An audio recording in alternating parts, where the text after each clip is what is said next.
Hey, Legal Rebels, this is Tom Martin. I'm the founder of LawDroid, and this is my podcast, LawDroid Manifesto, where I interview legal innovators about how they do what they do. In this episode, I interview Joshua Browder, DoNotPay founder and investor in the future, whose revolutionary company helps consumers level the playing field in their fight against greedy corporations.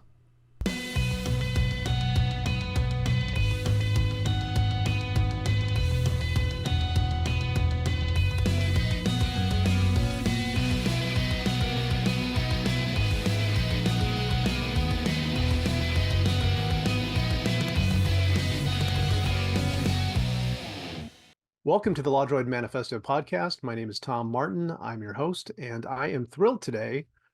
There's a guy who I've been a big fan of for many years. Joshua Browder is our guest today.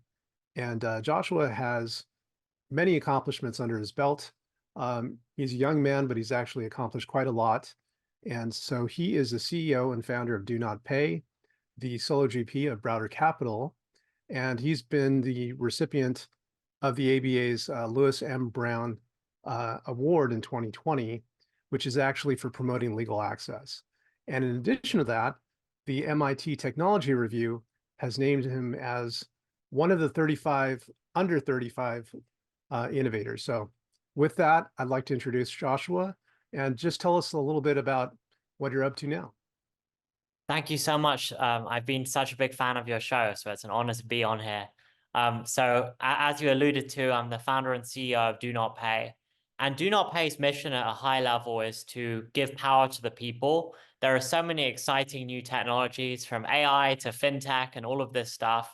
And what we try and do is build products to help people fight for their rights, both with big companies and with government. I started the company when I was 18. The initial use case was helping people with parking tickets.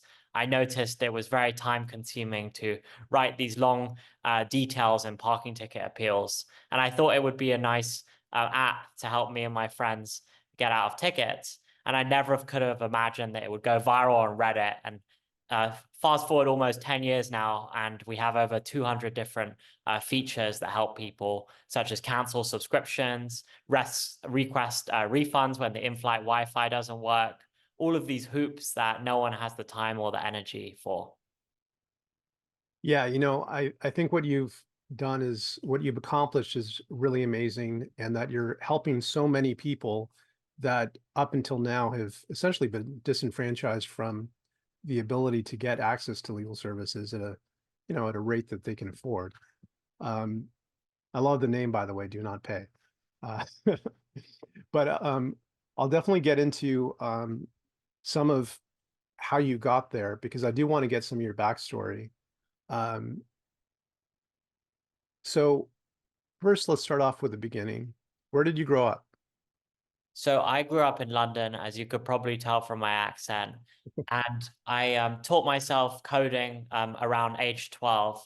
And the way I got into coding was back when the iPhone came out, you couldn't do very much with it. And so there was a whole community of people that jailbroke the iPhone, which means overriding Apple software so that you could change the color of the icons and all of this different stuff. And I started selling themes for custom iPhone icons on something called the Cydia store, which is like a competing app store to Apple's App Store. And that's how I got into the slippery slope. And I taught myself to code using Stanford YouTube videos. And it was such an amazing presentation on the videos. And they had like this zoom in on the campus before the video started. And I thought, if this is what the videos are like, one can only imagine what it's like to actually go there. So it was always my dream to study in the US. And I was fortunate that I made it out of dreary London to study at Stanford when I turned 18. Interesting. So that there was an early connection there to Stanford. That's right. And I would say in the UK, there's like a ceiling of ambition.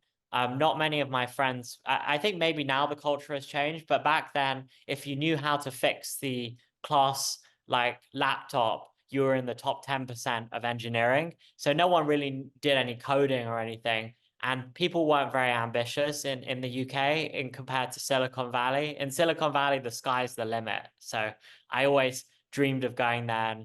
And it's almost a delusional level of ambition. You don't really see the open AIs of the world in London. I hear you. I mean, sometimes you do need to have outsized ambition to realize it, you know? Yeah. And you also need realistic like substance, and people in the UK are very substantive and realistic. So it's good to have a combination of those perspectives. I do have to say though that I am a fan of London. I go there often, at least, well, for me, often, a couple of times a year. My friend Richard Tromans has his Legal Innovators Conference there, and it's exceptional. Um, so much history. But one thing I wanted to mention, and it's something I've shared with you before, is just, the impact that you had on my journey. I'll keep it short, but I just wanted to share with you that, it was in 2016 that I think the Guardian article came out. And the Guardian article, for those that are listening or watching, it highlighted your work in doing appeals for people through a chatbot in London to appeal parking tickets. And my reference at the time was that basically legal services that lawyers provide broke into three categories: automating documents, providing legal advice, and court advocacy. And as we know, LegalZoom kind of attacked the document generation, but the one pillar that you attacked that had never been done before was automating legal information and potentially advice, but let's call it legal information. And those two in combination were just extraordinary. And when I actually read that article about you and what you had accomplished, it sounds ridiculous, but the hair stood up on the back of my neck because it just seemed like such a promising and wonderful way of scaling, the ability to access services.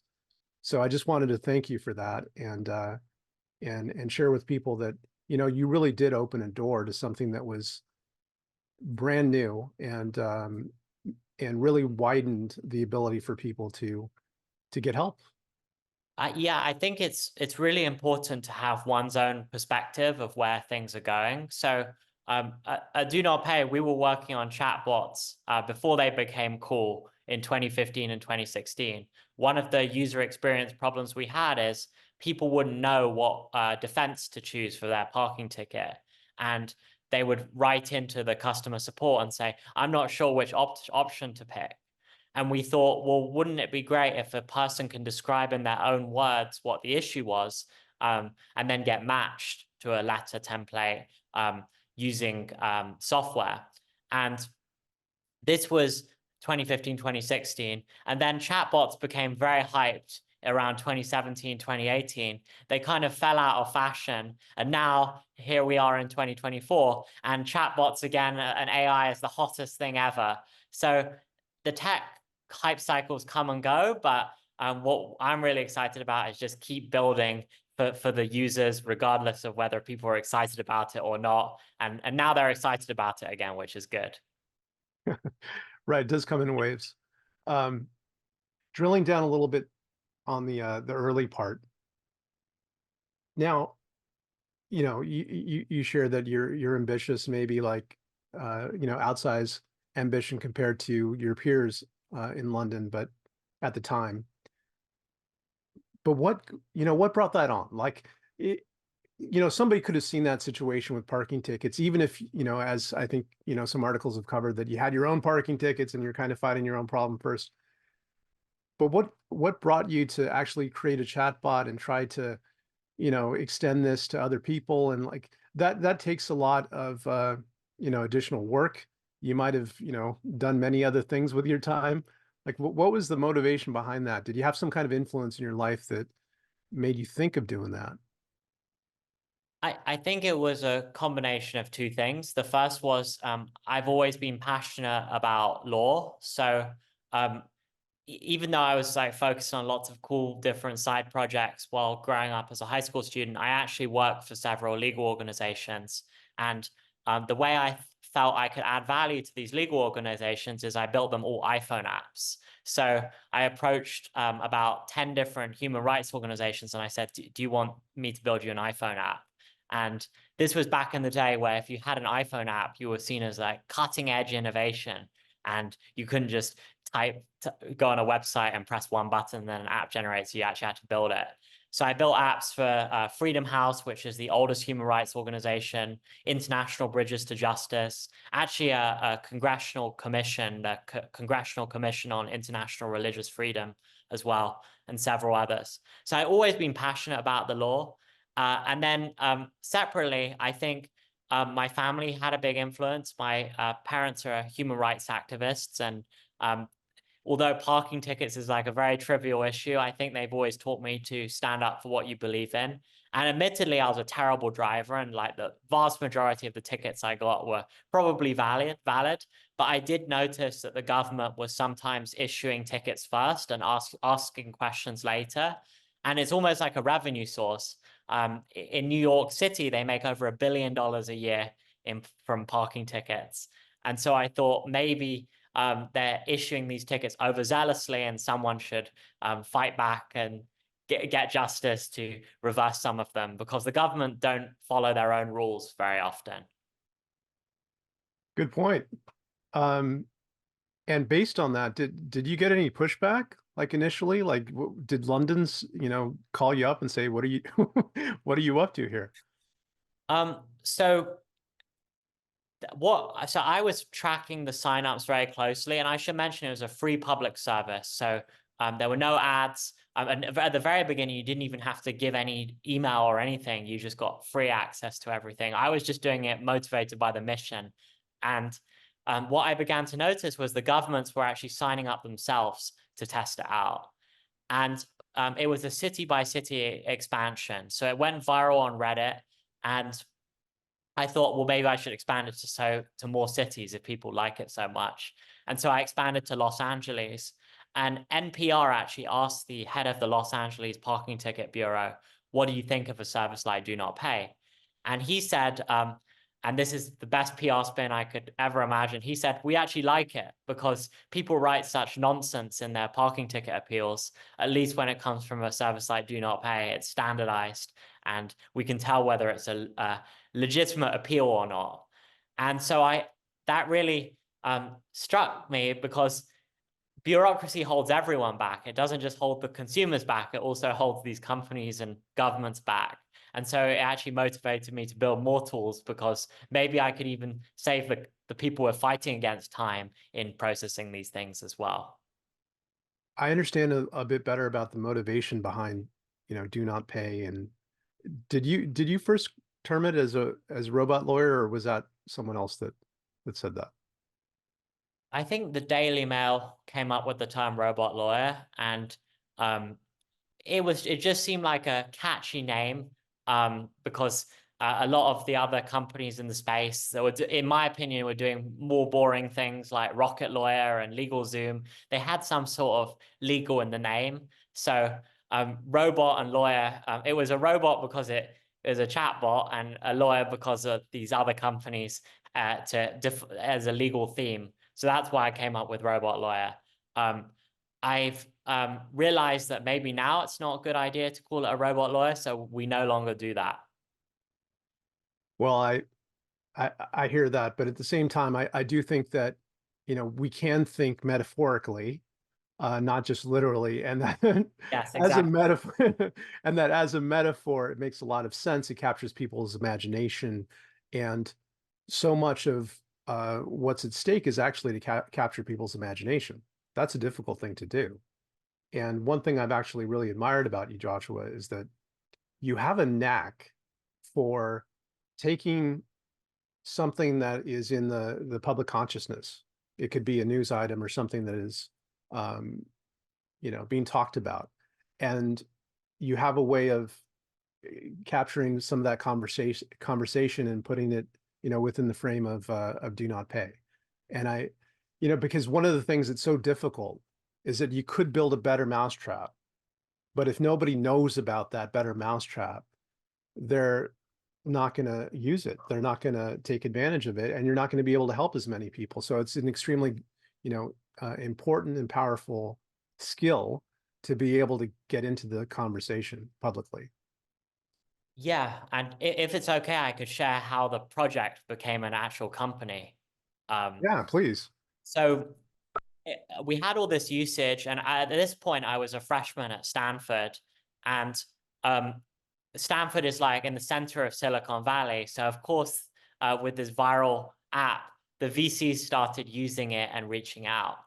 And I actually got a DM on Twitter one day, and it was from the VC Mark Andreessen, and he was said, "Do you want to have breakfast?" And this was like a dream come true for me because I was like fresh off the boat from London, so meeting like these amazing founder of the modern web browser was so inspiring to me. So I went to this breakfast, and really during the breakfast, we went back and forth, and he said, "You should really make this a company." And I said, I'd be open to making it a company, and taking some money from you guys, but on two conditions. The first condition is I don't want to drop out, and I ultimately did drop out a few years later. I took the Teal Fellowship, but initially I didn't drop out. And then the second condition is I want to take it very slowly. In Silicon Valley, there's this kind of ethos of you raise money and grow, grow, grow, and you almost don't ask yourself, are you following the right path? And with me, I wanted to make sure that I was, why hadn't this idea succeeded before? Because the idea of an app to help you fight back seems obvious. There are apps to do everything. And I wanted to know why hadn't it succeeded before and why we would be the ones to do it. And what I learned is very interesting, which is that there were actually a graveyard of competitors that tried this before DoNotPay. There was a company called Fixed, which helped people with parking tickets. There's a company called Cushion, which helps people with bank fees. A company called Service, which helped people with delayed flights. But the problem is, unless you're a bad driver like me, the average American only gets a ticket once a year. And so to your point, I knew that if I wanted to make DoNotPay successful, we had to go very horizontal and build a variety of features so that a customer has an incentive to come back more than once a year. And that's why I've really tried to tap into all these different things and not just stick to parking tickets. And also driverless cars will one day replace parking tickets. Yeah, let's hope so.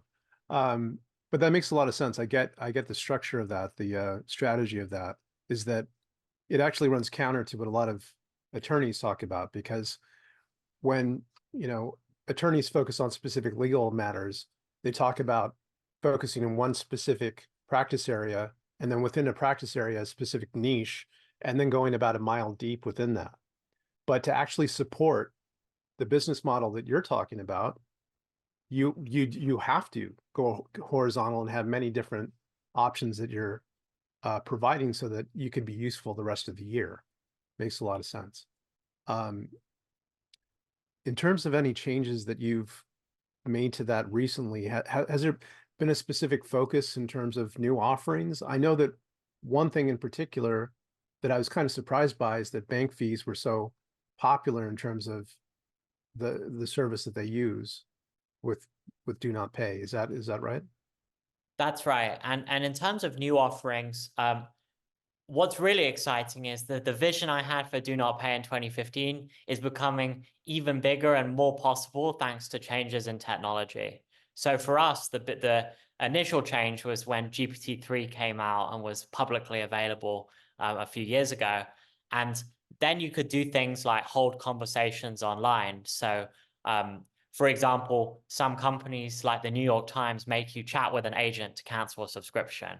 And that's a great job for AI, where it can sign into someone's New York Times account and start chatting, and the agent can try and gaslight the person to not cancel the subscription, but the AI pushes through and cancels the subscription anyway.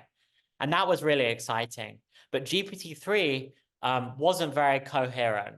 We saw examples where it would, in our testing, it would mix up different people's names. It would get plaintiff and defendant confused, all of the stuff that's not good for building a working product. So while it was good for a simple jumping through hoops like canceling subscriptions, it couldn't do something more sophisticated.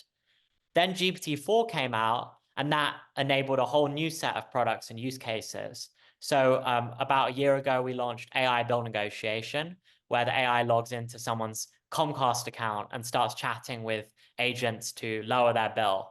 And GPT-3 would acquiesce. So the Comcast would say, I'll give you $20 off your bill. And GPT-3 would say, sounds good, thank you. GPT-4 would say, no, I want $100. And what's interesting is these big companies use AI, we're using GPT-4, and so the two AIs are chatting, and we've won thousands of bill negotiations using AI. And now what's really exciting is, so GPT-4 was great, it could hold a conversation online, but it took about 3 seconds to generate a response. And this is not good for phone conversations, and a lot of the consumer rights stuff happens over the phone. And so GPT-4o can now respond in less than a second. And that means we can build these phone bots that, for example, will phone up United Airlines baggage services and track down your bag. And so I think the first generation of consumer rights was, you saw these great websites like Money Saving Expert in my country, the UK, and Consumerist in the US tell you what to do. And then the second generation is enabled by AI, where the AI is actually doing this stuff for you. And so we're launching all of this exciting new stuff every week. And it feels like we're making a lot of progress with how fast technology is moving. Yeah, and it's moving very, very fast. It's, almost every day that we hear about some kind of new advancement or innovation, and I'm shocked that we don't have 5 yet. Pretty soon we will, and God knows what that'll be able to accomplish. I understand it's going to have PhD level intelligence, as well as being, much more aware of the world and facts, and having a worldview, and have automated agents just out in the world tackling legal problems. That will be the future. Yeah, but there's a lot of integration work that has to go into it. As I'm sure you know, some organizations still use fax, so they're stuck in the Stone Age. And so you have to connect the AI to the fax machines for it to be effective sometimes. Well, I think that's fantastic how you're using the new technology at every step to be able to accomplish more for consumers.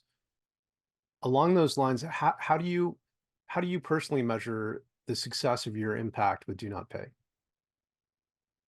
Really, what keeps me going is every day we get people write in, say, this evil company overcharged me $11,000. There was one just yesterday, someone was like, it was a moving company, it broke their furniture, and they got $11,000 back through sending like a refund request through DoNotPay. And these are people across the country. It's not just like San Francisco or New York. It's like Ohio, Nevada, everywhere. And that's really exciting. I would say DoNotPay is a mission-driven company. A lot of the employees have been with us for years. We're a very small team, and we're just focused on helping people, because AI is being used for evil right now. A lot of the biggest use cases of AI now are like scammers pretending to be someone's grandson with a fake voice, or similarly, these big corporations using AI to charge people fees. Like Uber has an AI model that if you're on 1% battery, the AI will charge you more because it knows you're desperate. So someone has to build the counter to that, fight fire with fire, and that's what keeps us going. Wow, I didn't know about that with Uber, but yeah, it's pretty sneaky, pretty evil. Well, I should say allegedly with all these class actions, alleging Okay, this. allegedly, I got it. But I'm glad to know that you're on the side of the people, helping them combat that. So thank you, Joshua. You have a few different roles now. Like, it's not just being the founder and CEO of DoNotPay, but you're also investing in startups as well, right? What are a couple of things that you're excited about on that side? So on the investing side, 3.5 years into Stanford, I took something called the Thiel Fellowship. And it's such an amazing community of young people where Peter Thiel pays 20 people a year to drop out of college. And the money is nice. It's 100,000. But really it's just about a community of young people working to build the future. And a lot of people, surprisingly at Stanford, just want to go work for a VC fund or go work for Google and Facebook. So there's actually very few builders, even at a school like Stanford. And so just having this community of young people was really leveled me up as an entrepreneur. And then I was lucky. So I was attending all of these Teal Fellowship retreats, and I actually served on the interview committee. So I would interview 500 new fellows to select the class of the future class of 20 people. And so I'd meet a huge number of young entrepreneurs, like 15-year-olds thinking of dropping out of high school to start a company. And so because I was meeting all of these different people, they started asking me for advice because I was a few years ahead of them with my business. And I began to notice that not only should I give them advice, and I started giving them advice just to be nice, but maybe I should start investing in them because they were such promising people that they would raise some money, and then 6 weeks later, a big VC firm would come in at 5 times the valuation. And so I started doing that with actually my Teal Fellowship money. That's what I used my award for 2019. And I built up a track record and did well, and used that track record to actually raise external funds. And then I've so far raised 35 million for my fund, Browder Capital. And I just do it on the side. I just love helping first-time entrepreneurs. And so far, it's done really well. There's several really exciting companies. Some have gone up hundreds of times in valuation, and you don't really know in VC. This is all on paper, so we'll see in the next few years how it goes. But I'm really excited. Wow, that does sound exciting. And I like, the fact that you put your money where your mouth is. Like, you started with your own money, that was meant for your own living expenses and all of that. And you bet that on people and to pay it forward to help them accomplish their own dreams. And it worked. Yeah, and not only did I spend my own, so the Teal Fellowship grant is actually as a consulting payment. That's how it's treated. And when you're a consultant, you have to pay your own taxes. And so they sent it as quarterly payments. And every quarter I would make a new investment. And there was one guy I interviewed. His name was Adam Gilt, and he didn't actually get the fellowship in the year I interviewed him. A few years later, he got it. But I was like, this guy is so smart. I'm going to try and hire him for DoNotPay. So he was based in LA, and he flew out to the Bay Area, and we hosted him at the DoNotPay office. We were like, here's the couch. You're welcome to sleep here. And we did this whole weekend offsite with him, and we wanted to hire him as head of growth at DoNotPay. And the weekend ended, and we were grabbing Unami Burger on the Embarcadero in San Francisco. And I was like, well, you met the team, you saw all the exciting things we're doing. Are you interested in joining as head of growth? Congratulations, we'd love to have you. And he said, I can't join because I'm starting my own company, owner.com, which would later become owner.com, to help restaurants automate their business and take back control from Uber Eats. So I'm really sorry I can't join DoNotPay. And I said, wow, this really is so bad that you can't join, but you're such a force of nature. This is actually going to be my first investment ever. I want to invest in your company.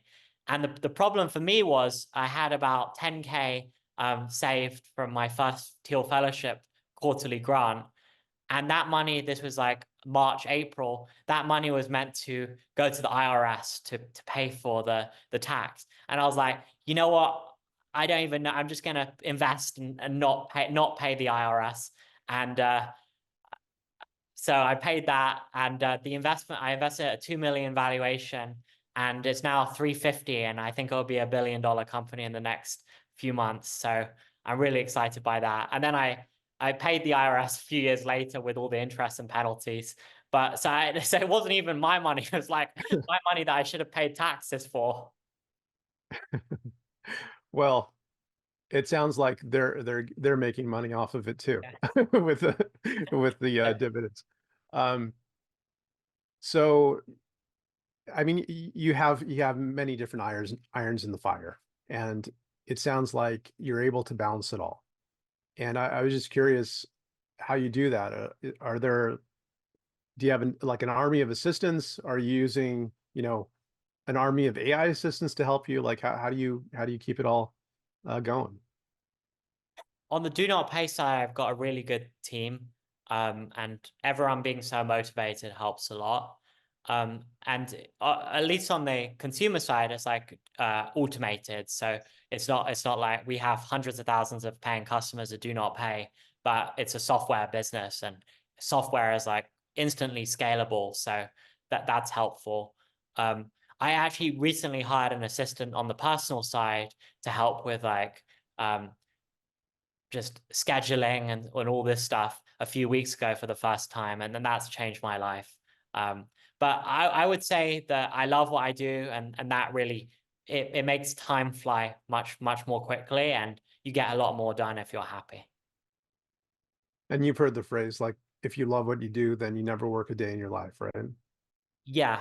And really, I'm just trying to scale myself. So after we raised the money at the first round of funding at DoNotPay, the first thing we did is we rented out the house where Facebook was started in Palo Alto.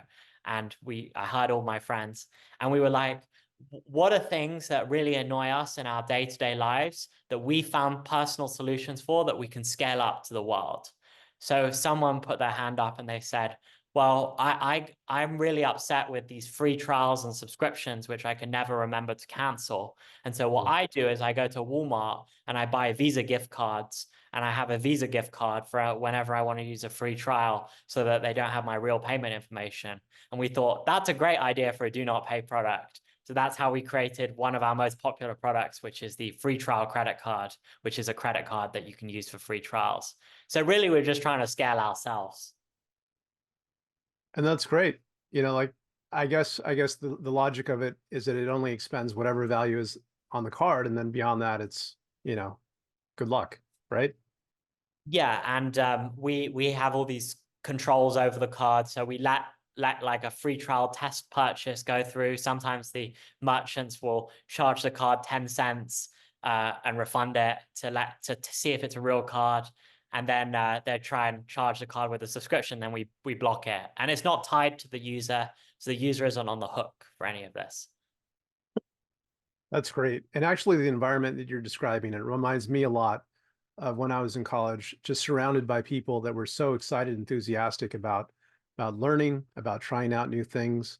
And it's infectious, right? The people that you surround yourself with influence you to even accomplish more and think outside the box and be excited about the work you're doing. Yeah, and I've had so many lessons over the years, and every day I'm learning as well. So I would say we're not perfect, but we're trying our best. So another thing I noticed that I think, came up in an article a couple months ago was that amongst all the time that you spend on your business and investment and all that, you found some time to invest in yourself, right? And what I'm referring to is that you you took some time to do a little more exercise, workout, watch what you eat. And what has that done for you? If you could share with us what I'm talking about. So being an entrepreneur and tech founder, I'm very KPI driven. I love statistics. So when I came to Stanford, I was very fit, and over time, because I was so busy with my business and stressed out with all different things, I gradually gained weight, especially during COVID. And it got to a point about a year and a half ago where I was very unfit. And I was fortunate. I got a personal trainer. I've been working very hard on my fitness and started watching what I ate. And so now I've lost over 60 pounds. I went from around 250 pounds at my highest to I'm now at 180. So even more than 60 pounds. My body fat has gone down from 45% to 22%. And I'm still working on getting even fitter. Even though I'm not like obsessed with this stuff, I can now even do some bench presses and all this stuff. So I'm really focused on my fitness because health is the most important thing in life. And I feel a lot better, and I can actually work a lot harder as well. Being fit, I'm less tired. It definitely helps with that. Uh, Having more energy, being able to accomplish a lot more. And I was just curious though, like, was there anything in particular that made you focus on it? Like, was there something that you noticed? Was there some experience that you had where you thought, it's time? Well, I hate to say this, but I think that there is really big discrimination in society against unfit people. It shouldn't be the case, but I think there is. And that's not what inspired me, but what inspired me was I just felt terrible. Like I would have a 7 a.m. meeting, and just getting up would just be tiring. And so for me, I just personally felt really bad with my health that I wanted to change it. And But I began to notice that after I lost the weight, people would just be slightly more nice to you. And it's crazy. Maybe I'm projecting, but I really think it's true that we do have some vanity in society, and people treat you nicer if you're more healthy. Yeah, I don't think you're projecting. There is a bit of that. I think that actually a lot of lawyers probably relate to your story, because I know for myself personally, um, during the first decade of working as a litigation lawyer early on, the stress of it, just like you're describing, the many hours of work, you put yourself in second or third place, and before you know it, um, you've put on some weight, and you feel more sluggish. You're not able to project the kind of energy, that enthusiasm that you want to, that we all want to. Um, so yeah, it's a pretty common story, I think, and I'm really happy for you that you've brought it to a better place. Yeah, I still have some ways to go, but I'm excited. Well, with that, I'm curious, you touched on generative AI a bit with the new capabilities of like having a voice advocate, essentially, an AI voice advocate fighting for people's rights.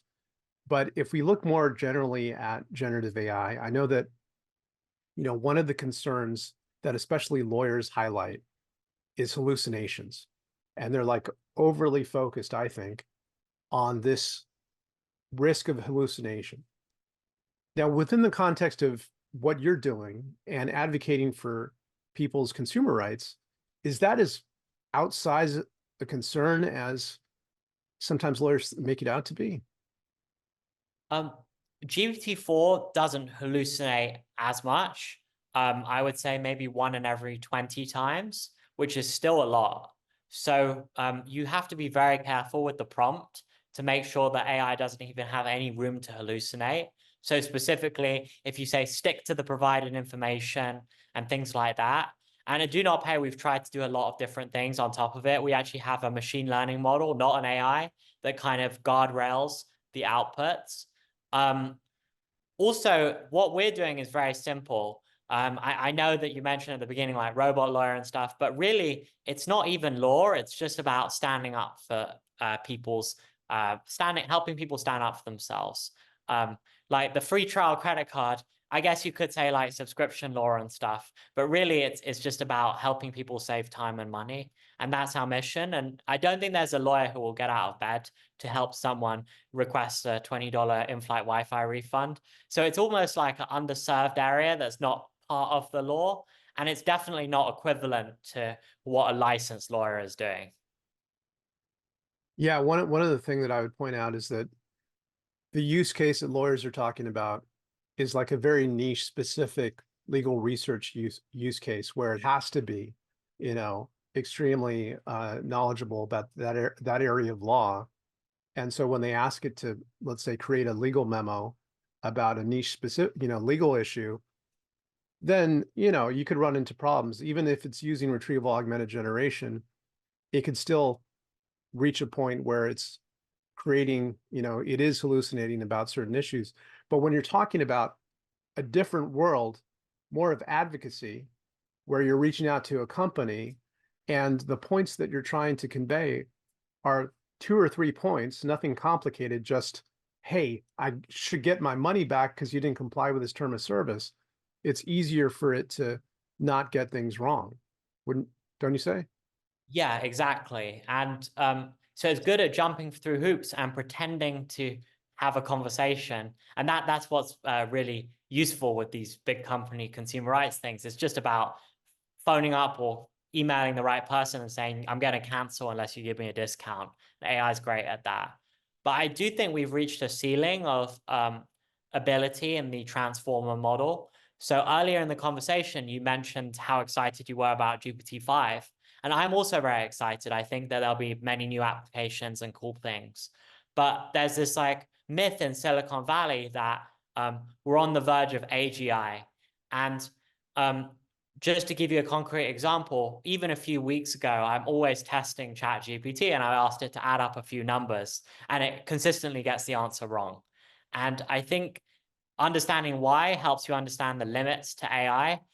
The reason it gets the answer wrong is it's just a statistical model. They've just fed in all of literature and all of articles and websites, and it's predicting what's the next word that will come next. And it's not really reasoning in the same way that humans reason. And with GPT-5, it's got GPT in the name. It's just a transformer model. And the way they're making it more sophisticated is they're just feeding in more data. And so it's becoming a more accurate statistical model, but it's not going to reason more. And so I think we need a fundamental technical breakthrough to actually achieve like super intelligence. And I'm confident that we'll get there because so much money is being thrown at the space. But it's not like super intelligence is around the corner and everyone's jobs will be replaced in the next few years.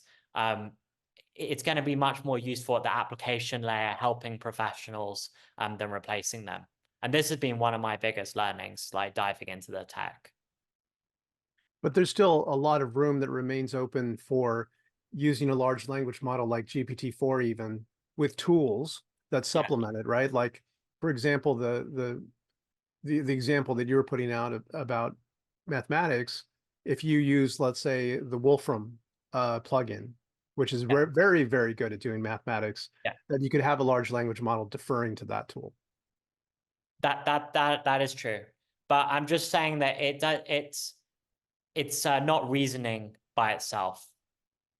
Yeah, no, point taken. And that is something that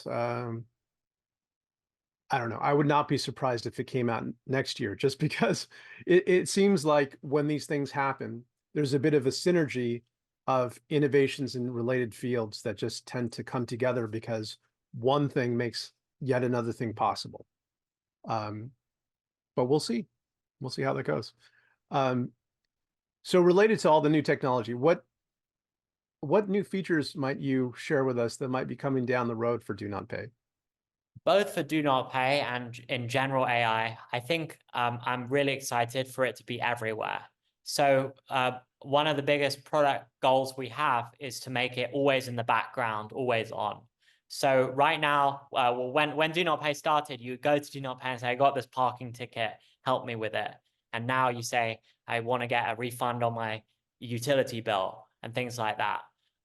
But wouldn't it be great if you could just wake up and say, congrats, DoNotPay just saved you $100 while you're sleeping. And I actually have an Aura ring and I wake up and it gives me like a sleep score and it says, while you're sleeping, it did this and did that.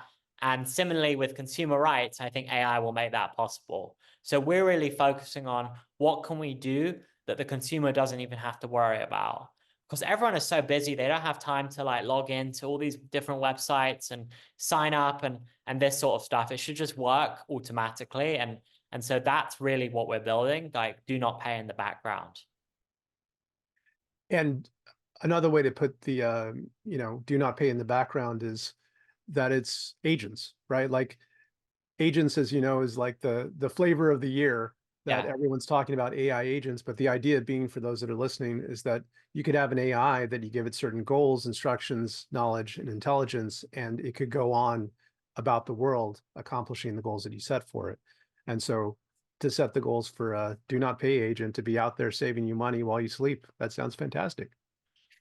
Yeah, and we found like two different types of agents. So the first is like a one AI with a very big context window. And then the second one is lots of different micro AIs. Like if you think about ants moving an apple.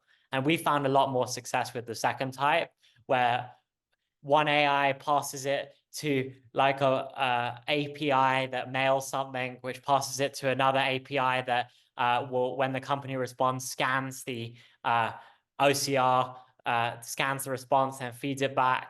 And I think that there'll be a lot more success with lots of different AIs working together than just one big AI. Wow, that's fascinating. And like it actually points to something you mentioned before about one having your AI essentially talking to a big company's AI. And I know it's a joke that actually lawyers have made, is that in the future you're going to have AIs fighting with each other over different issues, but it seems to be already happening. Yeah, and AIs are like tricking each other. Like we've seen cases where their AI will say, "Is this a human I'm talking to?" And our AI will say yes. So it's just like all sorts of crazy stuff happening. What a time to be alive. Yeah, for sure. Um, Also curious about Stanford. Do you think you'll ever go back and complete that? Well, I'm only a few credits short. Right now, I'm just so swamped. So I don't have time right now. My sister is actually going this fall, so I'm very excited to see her in the US. And by the way, I wanted to ask you about her because I think I read she's a bit of a math genius, isn't she?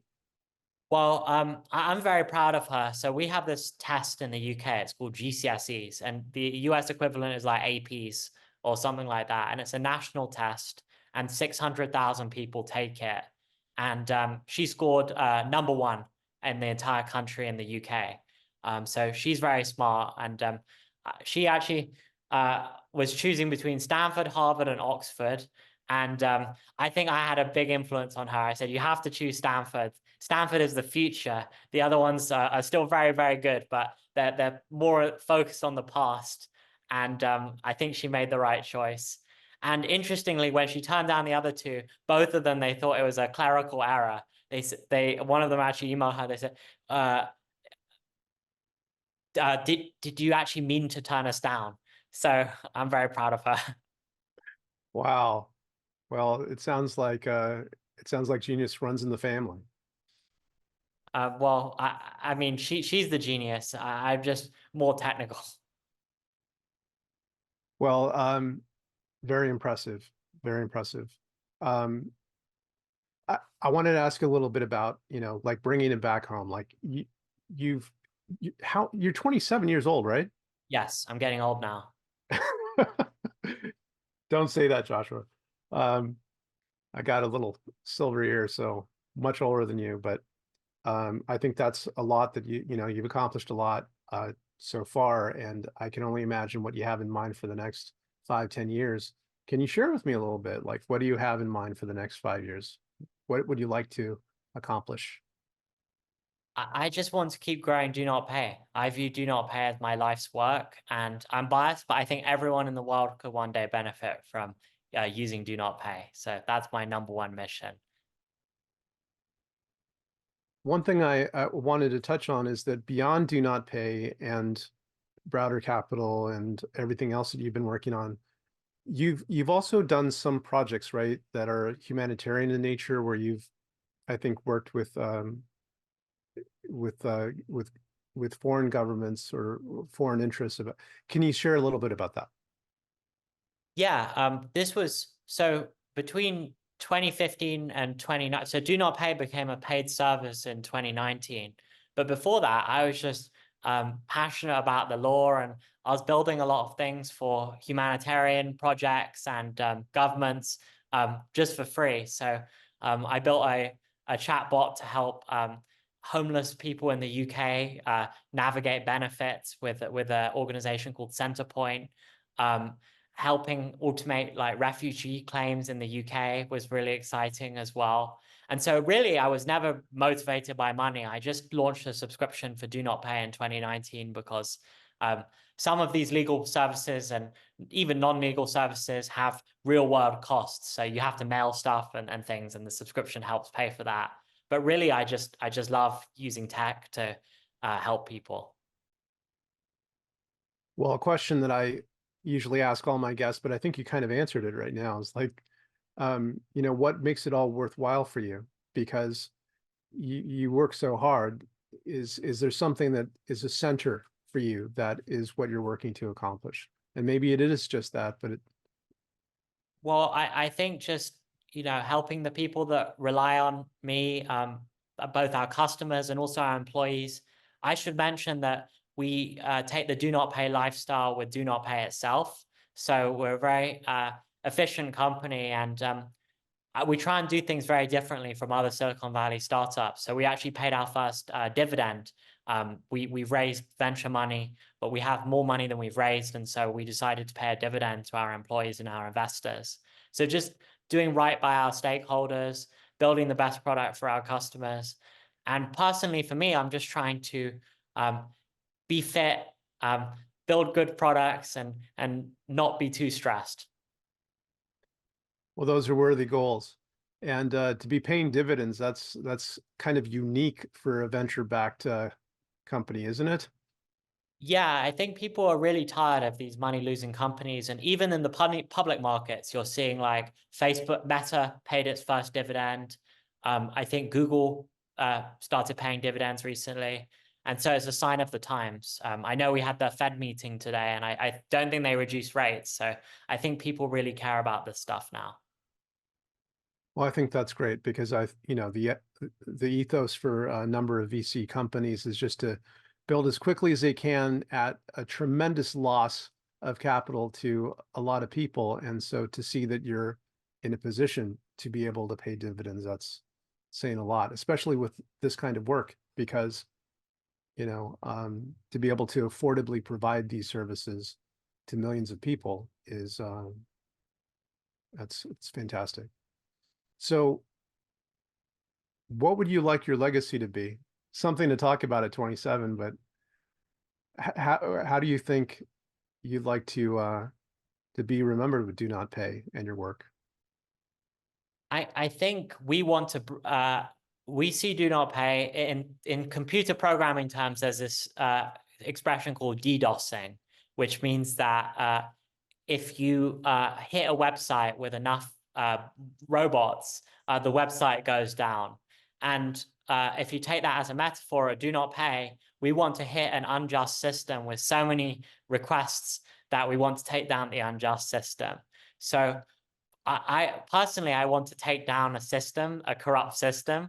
I haven't decided exactly which one yet, but I think there's so much bad stuff going on, from companies selling data, and we're sending thousands of like data deletion requests to these data brokers and things like that.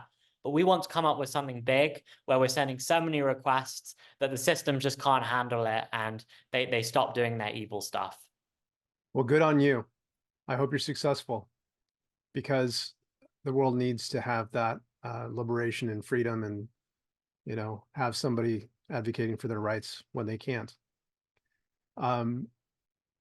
Is there anything that I haven't asked you about that you'd like to share with us? I'm just curious, what are your goals? You're asking me all these tough questions, but now I'm curious for you. I mean, they're similar, Joshua. I mean, with LawDroid, and what I've been doing is trying to make justice scalable. It's so greatly needed for so many people, is to make it accessible to people. And so my goals with LawDroid has been to use technology to make that possible. And I think, we've worked a lot with legal aid organizations across the country to help them do that, and to scale to be able to provide justice to those that are disenfranchised. So in many ways, two sides of the same coin. And that's why I've been a big fan of yours, and I'm glad to see that you've accomplished everything you have. Thank you. You're an inspiration to me as well. Well, thank you very much. And thank you for being on the show. And I'd like to thank all of you for watching and listening to the LawDroid Manifesto podcast. See you next week. Thank you so much for watching the latest episode of the LawDroid Manifesto podcast. To keep in the loop about upcoming episodes, please subscribe to LawDroid Manifesto and you'll get notified. Thanks for watching. See you next time.